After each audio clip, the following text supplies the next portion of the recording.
Дошли в първата ми част, събирам раницата за екскурзия. Искам да тръгна с ето такава блузка на One Piece. То не знам къде пише някъде One Piece. Това е блузата. Такива дънки с джобове, много такива. Те бяха известни преди доста време, ама сега не са. Така следващото. И добре дошли във втората част на събирам раницата си за екскурзия. Да тръгваме. Е убивалка за време, просто чисто така правиш и хем попит, хем тук ги вкарваш. Имаме любима книга за интерес, нещо да правим. Добре дошли в третата и последна част да събирам раницата си за екскурсия. Да тръгваме! Карти не се среди, човече. Ето такава на Майнкрафт. Ето тук са много готини цветовете. Ето такава на Creeper.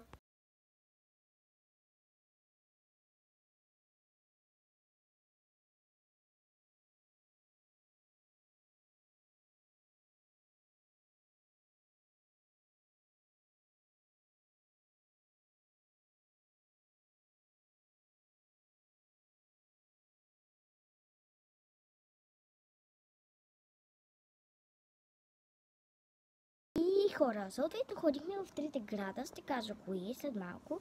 И аз си купих магнитчета или по-точно сувенири. Да видим кои са тези сувенири. Те са от градовете Калофер, Карлово и Сопот. Най-много бях купила в Калофер, защото ходих там най-много. Добре, наслаждавайте се на видеото. И ето ми сувенирите. Извинете, защо малко се чува на видеото. Това е климатик. Ето, взех си такива гривни. Две са шевици. Ще ги отворя след малко. Сега само ги показвам. Брошка на Васил Левски. Само камерата да не фокусира. Ето няма Васил Левски. По-скоро ето го Васил Левски плюс за град Сопот. Иван Вазов. Ето. И плюс ето това на обесването на Васил Левски. Тук може да видим турци. Ето това тук се мисля, че турци. Това е Васил Левски, когато го задържат. Ето това мисля, че е пушка. Опитвам се да го видя, просто много малък детайл. Още имаме на Иван Вазов. Това е патрон на нашето училище. Така. Много е такова на чертичка е направена така. Чува се, не знам, такъв звук, не знам дали се това. И то се забелязва, че така на черти е направено. Много е хубав, такъв златен е. Плюс Христо Ботев, 1848-1876. Това е кога се е родил и кога е починал. Ето го, Христо Ботев. Много е красиво. На мен много ми харесва.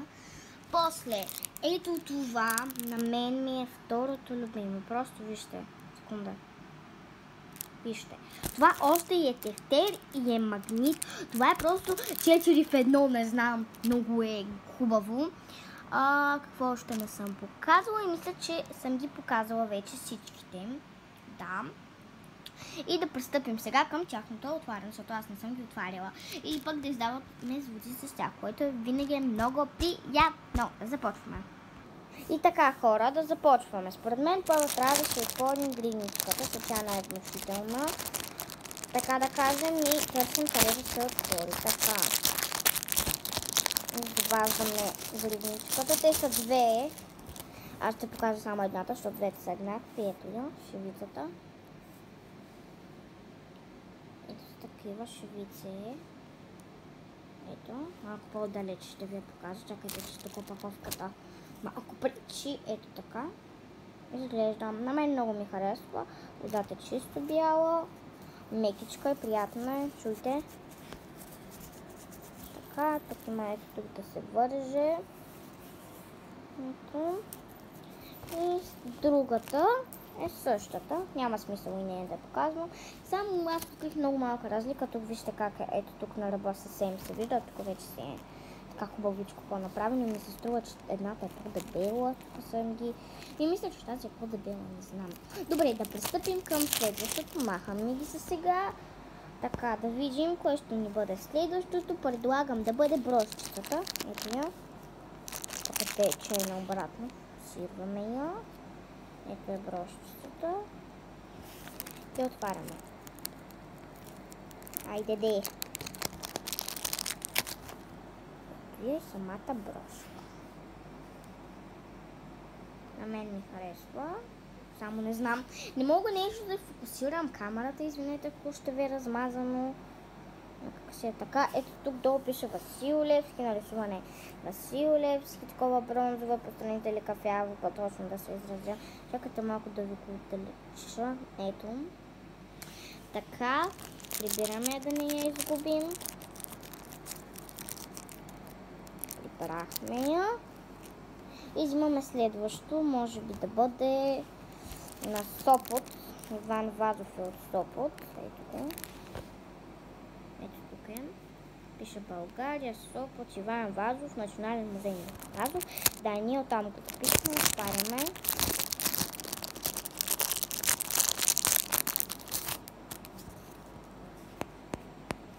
Ето тук е. Самия вход на Национален музей, както пише.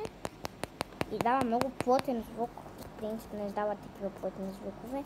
Пише си Сопот, Иван Вазов, България, нашето знаме и отдолу Иван Вазов. Всичко ми дава му. Аз ми хубаво е сега, давам му 5 от 10, защото можеш по-качествено да го направиш, защото в момента тук е картон това. В смисъл по-здрав картон е просто. Така. Като сме тръгнали сега за магнитите и за Иван Вазов, аз предлагам да взема ето този златния, който на мен ми е много готин. Въпросът е къде се отваря. Така е. Ето някъде по-настрани. Ето го. Ето го, това на Иван Вазов. Тук пише и точка Вазов. Малко с това права сянка, извинете ме. Ето така, много е приятно на пипане между другото. Ето го, такова. То прави такова отражение. Ето го и самия магнит на Иван Вазов. Следващото. Аз предлагам да бъде ето това. Тук вече ще е на звук. Добър ден, той има такова. Ще го махнем. Дава хубав звук, ето го. Васил Левски на неговото обесване. Как са го хванали? Ето, има въпрос. Тук има сняг. Ето, вижте. Вижте, секунда, ето, вижте. Тук има сняг, нали? А пък той, ето, е такъв не е облечен, за да му е топло, не е облечен. Това е много странно. Пак се извинявам за шума, просто работи едно като климатик. Така имаме още на Христо Ботев. То пак ще е звуково. Ото извлякам много такъв хубав звук, ето виждам на Христо Ботев още. Само да ви го отдалеча, да се вижда по-хубаво, ето го. Пише долу Христо Ботев. Отзад е... Отзад е такова метална. Аз пончално помислих, че е отварачка на Христо Ботев. И си казахме за какво ми е отварачка на Христо Ботев. Дайте някакъв магнит. И питах това, извинете, какво е. И те ми казаха, че се оказвало магнит, който съвсем не прилича на магнит. Ето го. И последно ми стана Ера, който е много хубав, защото отзад е магнит още. Питам се да го вкарам в кадър, ма много трудно, защото той е обемен. Така, ама това е самия магнит. Така, и вътре са му бели страничките. Така. Ето го, по-хубаво да го разгледате сега.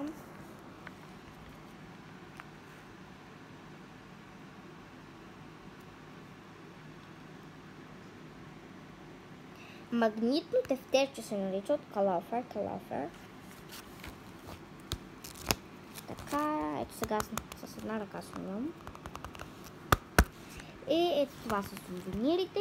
Моля, абонирайте се и поставете лайк на видеото. Ако ви е харесало, направете ми коментари и се служете към банката да не изпускате нови видеа, отваряне или АСМР. Довиждане! Чао!